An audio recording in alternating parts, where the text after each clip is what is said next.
इसहाक डार और ईरानी वज़ीर ख़ारजा अब्बास अराग़ची के दरमियान टेलीफोनिक राबता। तर्जुमान दफ्तर ख़ारजा के मुताबिक वज़राए ख़ारजा ने दो तरफ़ा ताल्लुक़ात और इलाक़ाई पेशरफ़ से मुताल्लिक़ तबादला ख़याल भी किया।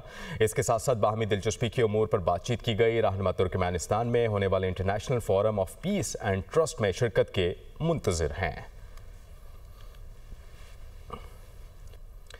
इसहाक डार और ईरानी वज़ीर ख़ारजा अब्बास अराग़ची के दरमियान टेलीफोनिक राबता। तर्जुमान दफ्तर ख़ारजा के मुताबिक वज़राए ख़ारजा ने दो तरफ़ा ताल्लुक़ात और इलाक़ाई पेशरफ़ से मुताल्लिक़ तबादला ख़याल भी किया। इसके साथ साथ बाहमी दिलचस्पी के उमूर पर बातचीत की गई। रहनुमा तुर्कमेनिस्तान में होने वाले international forum of peace and trust में शिरकत के मुंतज़िर हैं।